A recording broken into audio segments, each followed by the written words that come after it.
जग्गी उसी रात उस जंगल की ओर भागता है और उस शैतान के पास पहुंचता है। वो शैतान अपना साधु का वेश बदलकर एक शैतान के वेश में खड़ा था और माया उसकी कैद में थी।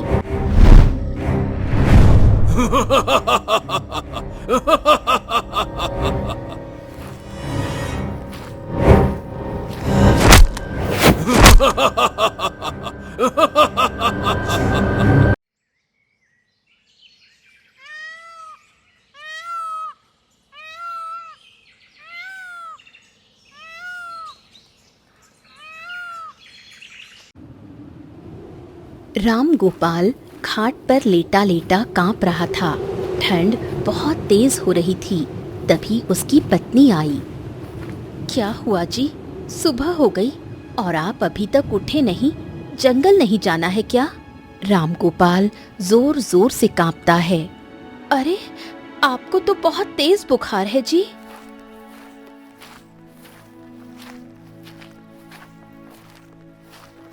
क्या हुआ माँ, क्या बात है?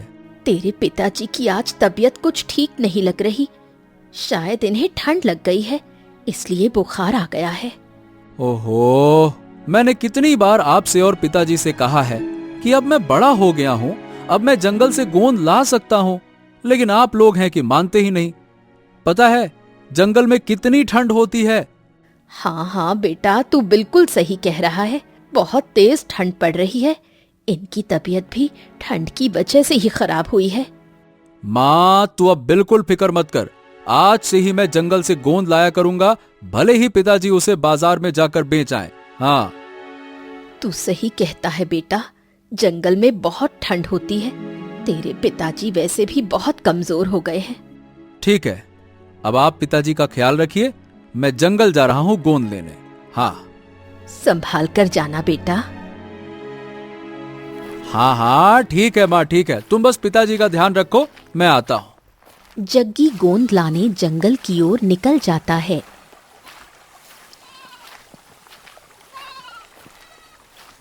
जंगल में चारों ओर धुआं निकल रहा था।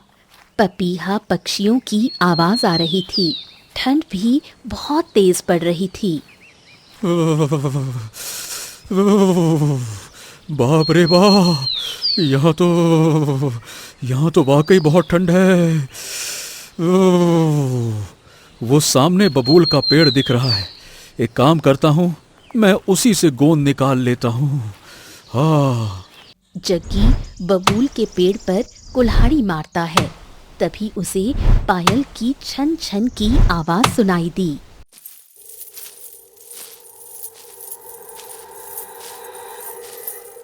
अरे, ये क्या? किसी के पायल की आवाज इस सुनसान जंगल में? आखिरकार कौन हो सकता है? जग्गी ध्यान से उस आवाज को सुनता है।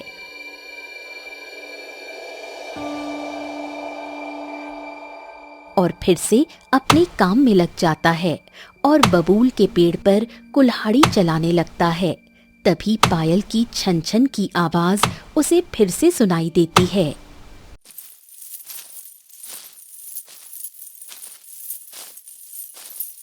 अरे, ये पायल की आवाज कहां से आ रही है?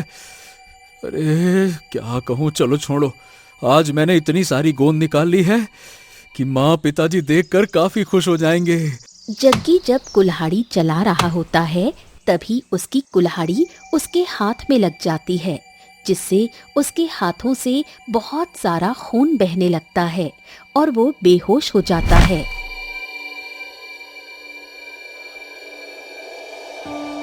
कुछ देर बाद जब उसकी आंखें खुलती हैं, तो वो देखता है कि उसका सिर एक बहुत ही खूबसूरत औरत की गोद में था, जिसका चेहरा घूंघट से ढका हुआ था।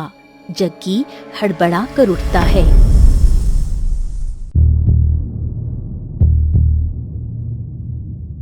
हाँ हाँ, कौन हो तुम? और मेरे हाथ में ये मलहम किसने लगाया? मेरा नाम माया है। तुम्हें कुल्हाड़ी लग गई थी और खून भी बह रहा था, इसलिए ये मलहम मैंने लगा दिया। पर तुम हो कौन और तुम्हारा घर कहाँ है? मैं इसी जंगल में रहती हूँ। यही जंगल मेरा घर है। माया, माया एक बात पूछूं? हाँ हाँ, पूछो। तुमने घूंघट क्यों कर रखा है? अगर तुम बुरा ना मानो तो क्या मैं तुम्हारा चेहरा देख सकता हूँ? नहीं, मैं अपना चेहरा तुमको नहीं दिखा सकती। लेकिन क्यों? क्योंकि हमारे यहाँ स्त्रियाँ अपना चेहरा सिर्फ अपने पति को दिखाती है। ओह, अच्छा अच्छा अच्छा अच्छा। वैसे आपका बहुत बहुत धन्यवाद जो आपने मेरी मदद की। देखिए, अंधेरा बहुत हो गया है, अब मैं घर जाता हूँ। मेरे माँ पिताजी इंतजार कर रहे होंगे। वैसे भी बाबूजी की तबीयत खराब है, जाना चाहिए मुझे। जग्गी जब वापस जा रहा होता है तब वो घूंघट वाली लड़की उसे एकटक देख रही होती है। जग्गी को कुछ समझ नहीं आता और वो जल्दी जल्दी अपने घर की तरफ चल देता है। घर पहुंचने पर जग्गी उस लड़की के ख्यालों में अभी भी खोया हुआ होता है। तभी बाबा की आवाज उसे ख्यालों से अलग करती है। अरे कहाँ खोया हुआ है? मैं तेरे से पूछ रहा हूँ कुछ। ए बेटा। हाँ हाँ हाँ हाँ बाबा, कहिए कहिए, क्या क्या कह रहे हैं आप? कहिए। अरे कहाँ खोया हुआ है तू? मैं तेरे से कह रहा था कि आने में इतनी देर कैसे कर दी? वो क्या है ना बाबा कि मैं पहली बार जंगल गया था। ठंड भी बहुत थी और रास्ता भी ठीक से पता नहीं था, इसीलिए आने में देर हो गई। वैसे आपकी तबीयत कैसी है बाबा? अभी कुछ आराम है। चला जा, खाना खा ले। जंगल का रास्ता बड़ा ऊंचा है, तू थक गया होगा। चल। नहीं नहीं बाबा, मैं थका नहीं हूँ, मैं बढ़िया हूँ। अब बातें ही करते रहोगे दोनों कि खाना भी खाओगे? आ जाओ, खाना बना दिया है मैंने। हाँ भाग्यवान, हाँ हाँ, आ ही रहे हैं। अरे चल बेटा, चल चल चल, आ जा। जग्गी खाना खाकर अपने कमरे में सोने चला जाता है। जैसे ही उसकी झपकी लगती है, अचानक वही घूंघट वाली लड़की उसके सपने में आती है। सपने में जग्गी देखता है जैसे ही वो घूंघट उठाता है, एक भयानक चेहरा दिखता है। मारे डर के वो डर जाता है और जोर से चीखता है, जिससे उसके बाबा और माँ जाग जाते हैं। बाबा और माँ भागते हुए आते हैं। क्या हुआ बेटा, तू चीखा क्यों? क्या हुआ तुझे? कुछ नहीं माँ, कुछ नहीं कुछ नहीं। लगता है इसने कोई भयानक सपना देखा है। अच्छा भाग्यवान, मैं चलता हूँ। कोई बात नहीं बेटे, तू आराम कर।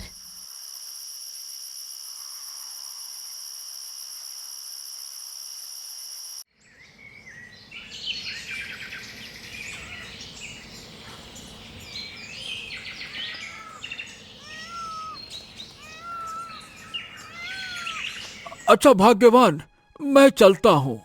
ठीक है जी। जब मीरा राम गोपाल से बातें कर रही होती है, तभी जग्गी के कानों में बाबा की आवाज आती है। ये क्या? लगता है आज बाबा जंगल जा रहे हैं। जग्गी भागता हुआ बाबा के पास आता है और कहता है, ये क्या है? आप सुबह सुबह कहाँ जा रहे हैं? अरे कहाँ जा रहा हूँ का क्या मतलब है? जंगल जा रहा हूँ गोंद लेने, और कहाँ जाऊंगा बेटे? अरे गजब करते हैं, हद है बाबा। अभी तो आप ठीक से ठीक भी नहीं हुए हैं और जंगल जाने लगे। और माँ, तू बाबा का घर पर ख्याल रखना, मैं गोंद लेकर आऊंगा। क्यों बाबा को जाने दे रही है? अरे बेटा, मैं बिल्कुल ठीक हूँ। बाबा, आप भी ना। अब चलिए, अब मुझे भी कुछ जिम्मेदारियां उठाने दीजिए। अब मैं बड़ा हो गया हूँ बाबा। अरे ठीक है ठीक है। अच्छा, ये ले पोटली, इसमें तेरी माँ ने रोटी रख दी है, रास्ते में खा लेना, ठीक है? जग्गी वो पोटली ले जंगल की ओर बढ़ जाता है।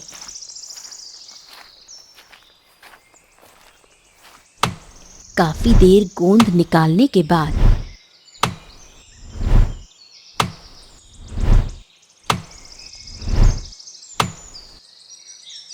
हाँ, बाप रे बाप, अब तो बड़ी जोरों की भूख लग रही है। एक काम करता हूँ, कुछ खा लेता हूँ, फिर गोंद निकालूंगा। हाँ। जग्गी का ध्यान बार बार उस रास्ते पर जा रहा था जिस रास्ते से कल माया आई थी। अरे, ये मेरे खाने की पोटली कहाँ चली गई? जग्गी यहाँ वहाँ नजर दौड़ाता है तो देखता है एक बंदर उसकी पोटली ले वहाँ से भाग जाता है। ओहो, अरे ओ बंदर, तुझे मेरी ही रोटी खाने को मिली है। अरे तू मेरी सारी रोटी खा लेगा तो मैं क्या खाऊंगा? अरे अरे ओ, ओ, ओ, ओ, अरे बंदर, मेरी पोटली दे दे भाई, इतना उछल कूद मत कर।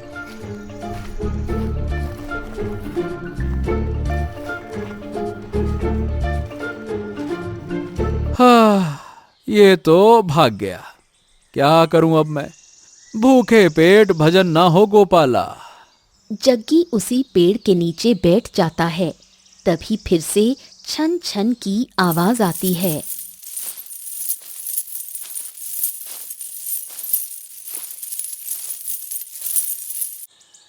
अरे तुम, मुझे लगा आज तुम यहाँ नहीं आओगी।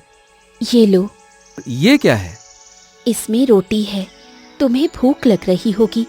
तुम्हारी रोटी वो बंदर ले गया ना? हाँ, पर तुम्हें कैसे पता? अरे, तुम हंस क्यों रही हो? क्योंकि जब वो बंदर तुम्हारी रोटी की पोटली लेकर भाग रहा था तब मैं वहां बैठी बैठी देख रही थी। ओ अच्छा। माया जग्गी को खाना देती है।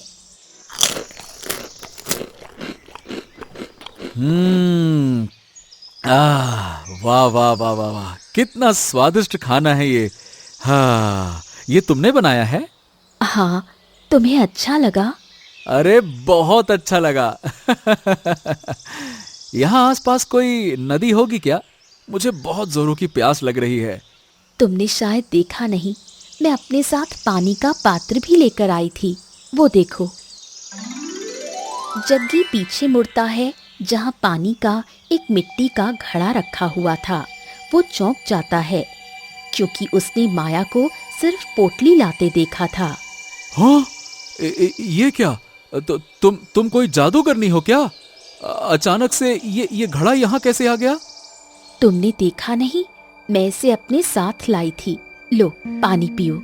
माया घड़े का पानी जग्गी के हाथों पर डालती है। जग्गी पानी पीता है। पानी बहुत मीठा था जिससे जग्गी पूरे घड़े को खाली कर देता है। हाँ,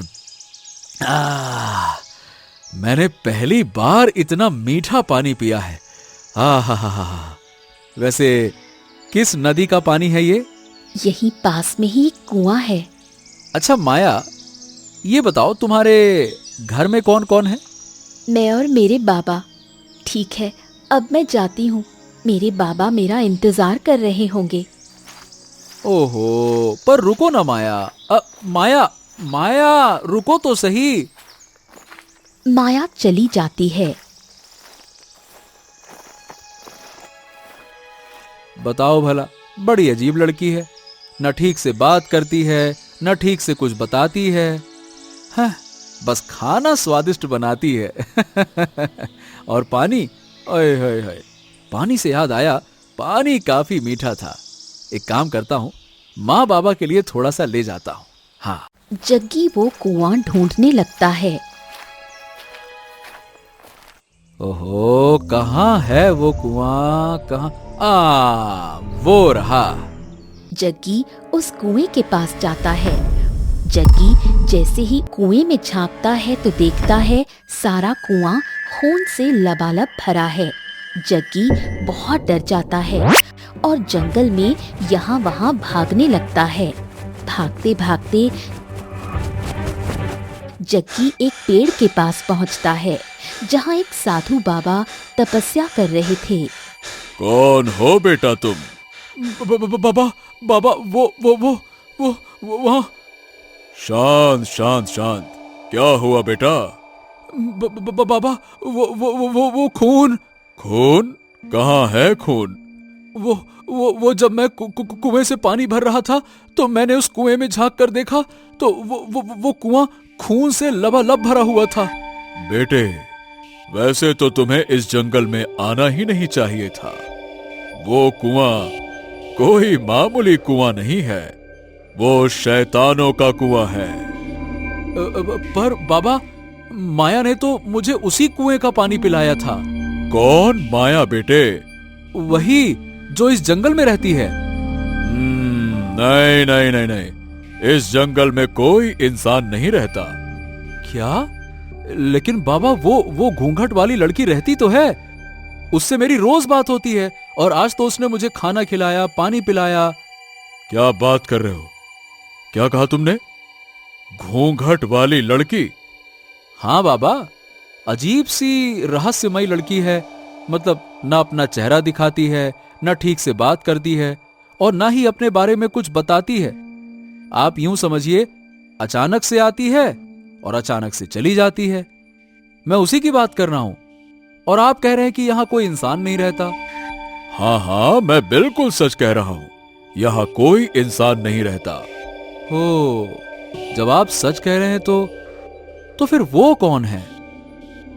जानना चाहते हो? हाँ। तो सुनो, वो एक पिशाचनी है जो दूसरे इंसानों को मारकर उसका मांस खा जाती है और उसका खून उसी कुएं में डाल देती है। जग्गी बहुत ज्यादा डर जाता है। क्या? बाबा बाबा बाबा, आप कह दो कि आप झूठ बोल रहे हो। नहीं नहीं नहीं, ऐसा नहीं हो सकता। नहीं, मैं कोई झूठ नहीं बोल रहा। क्या मतलब कि मैं इतने दिनों से वो पिशाचिनी से बात कर रहा था। लेकिन बाबा, अगर वो पिशाचिनी है तो उसने मुझे कुछ किया क्यों नहीं? रुको, मैं अपनी जादुई शक्तियों से पता लगाता हूं। साधु बाबा अपनी आंखें बंद करते हैं और कुछ देर बाद बोलते हैं। ओम। बेटा, आने वाली अमावस्या तेरी जिंदगी की आखिरी रात होगी। वो पिशाचनी तुझे अपने साथ हमेशा हमेशा के लिए ले जाएगी। क्या? हाँ बेटा, वो पिशाचनी तुझे अपने साथ हमेशा हमेशा के लिए ले जाएगी। पर वो ऐसा क्यों करेगी बाबा? जग्गी, वो तुमसे प्यार करने लगी है। अब अगर तुम उससे दूर जाने की कोशिश करोगे तो वो तुम्हें जान से मार डालेगी। अरे बाप रे!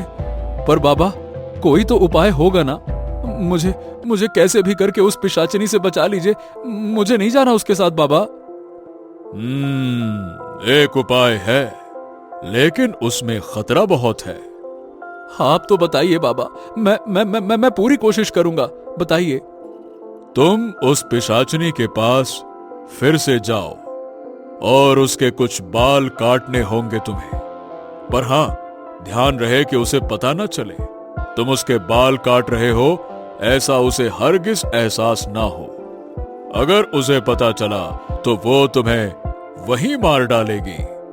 और एक और बात, उसके चेहरे को देखने की गलती से भी मत करना। ठीक है बाबा, ठीक।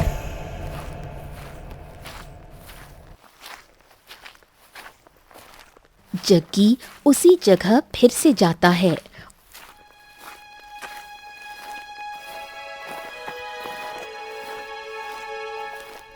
और गोंद निकालने लगता है। कुल्हाड़ी की आवाज सुन माया भी वहां आ जाती है।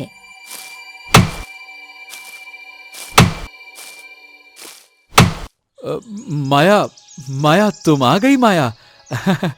हाँ, मुझे बहुत दिनों से तुमसे एक जरूरी बात करनी थी। हाँ बोलो ना जग्गी, क्या बात है? माया, मैं सच कहूं तो तुम बहुत अच्छी हो। माया, जब से तुम मुझे मिली हो ना, सब जगह मुझे बस तुम दिखाई देती हो। तुम्हारा वो खाना खिलाना, तुम्हारा पानी पिलाना, तुम्हारा छन छन छन करते हुए मेरे पास आना, मुझे बहुत अच्छा लगता है। क्या सच में? तुम सही कह रहे हो। हाँ, मैं बिल्कुल सच कह रहा हूं। माया, ये बताओ, क्या तुम मुझसे शादी करोगी? हाँ, मैं तुमसे शादी करना चाहती हूँ। जग्गी माया को गले लगा लेता है और उसके बाल काट लेता है। ठीक है, तो मैं आज ही अपने माँ बाबा से तुम्हारे बारे में बात कर लूं, फिर मैं तुम्हें अपने घर ले चलूंगा। हाँ। ठीक है जग्गी, मैं तुम्हारा इंतजार करूंगी।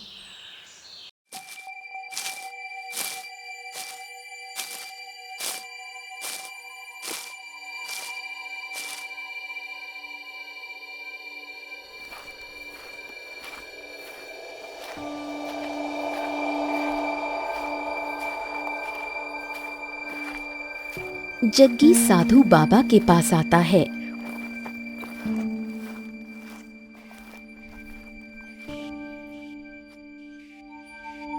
और वो बाल उसे दे देता है। अब देखना, मैं उस पिशाचनी को अच्छा सबक सिखाता हूँ। बाबा, आपको तो उसके साथ जो करना है करो, बस अब वो मेरा पीछा ना करे। अब कभी मैं इस जंगल में नहीं आऊंगा। राम राम, हे भगवान, कहाँ आ गया था मैं? जग्गी अपने घर आ जाता है।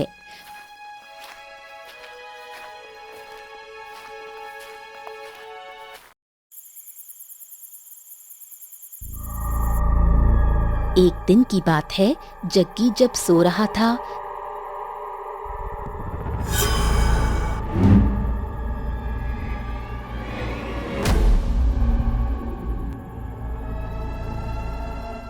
कौन? कौन है वहां पे? अरे कौन है? कौन है वहां पे? सामने आओ। कौन है? कौन? परछाई जग्गी के थोड़ा पास आती है। जग्गी गौर से देखता है तो वही घूंघट वाली लड़की थी। जग्गी घबरा जाता है। अरे माया, तुम? जग्गी, मुझे बचा लो। जग्गी, वो शैतान मुझे मार डालेगा। नहीं नहीं नहीं नहीं, तुम झूठ बोल रही हो। तुम एक पिशाचनी हो और मुझे सब कुछ पता चल गया तुम्हारे बारे में। नहीं, मैं कोई पिशाचिनी नहीं हूँ, बल्कि एक परी हूँ। क्या? परी? परी हो तो फिर तुम उस जंगल में? मुझे परी लोक के राजा ने श्राप दिया था, क्योंकि मैंने उनके नियमों का उल्लंघन किया था। कैसा श्राप?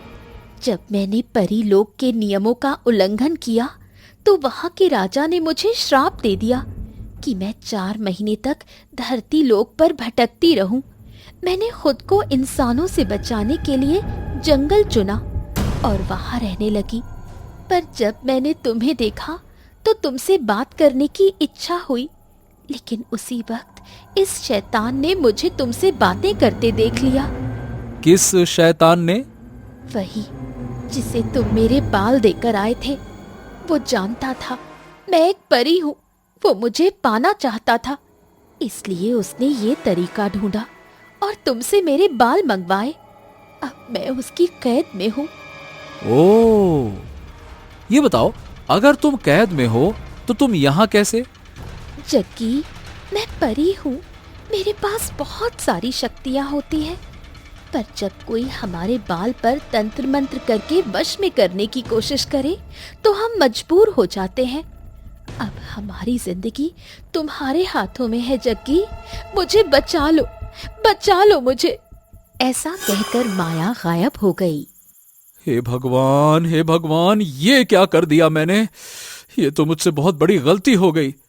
उस शैतान की बातों में आकर मैंने माया के बाल काट लिए। अब मुझे जल्दी से जाना होगा और माया की मदद करनी होगी। जग्गी उसी रात उस जंगल की ओर भागता है और उस शैतान के पास पहुंचता है। वो शैतान अपना साधु का वेश बदलकर एक शैतान के वेश में खड़ा था और माया उसकी कैद में थी। जग्गी, मैं यहाँ हूँ, बचाओ मुझे इस शैतान से। दुष्ट, तूने मुझसे झूठ बोला ना, मैं तुझे छोड़ूंगा नहीं।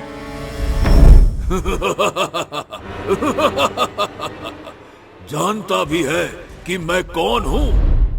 बेटे, अगर यहाँ से सही सलामत जाना चाहता है तो अभी चला जा, नहीं तो बचेगा नहीं। नहीं, जब तक मैं अपनी गलती न सुधार लूं, मैं यहां से नहीं जाऊंगा।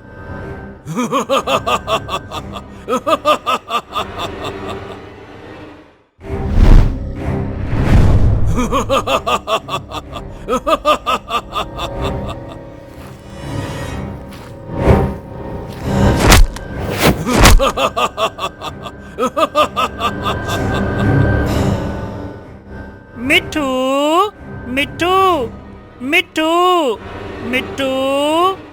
माया का ध्यान उस मिट्ठू पर जाता है।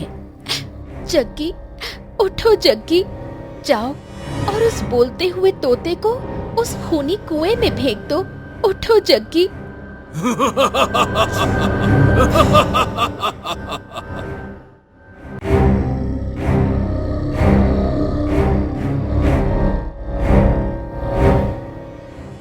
जग्गी हिम्मत करके उस तोते के पिंजरे को उठाता है। रुक जा वरना मैं जान से मार डालूंगा। रुक जा, रुक। जग्गी तोते के पिंजरे को उस खूनी कुएं में फेंक देता है, जिससे शैतान जलकर वहीं खाक हो जाता है। तुम्हारा बहुत बहुत शुक्रिया जग्गी। ये क्या माया, तुमने तो कहा था कि तुम अपना चेहरा सिर्फ अपने होने वाले पति को ही दिखाओगी। जग्गी, क्या तुम मुझसे शादी करोगे?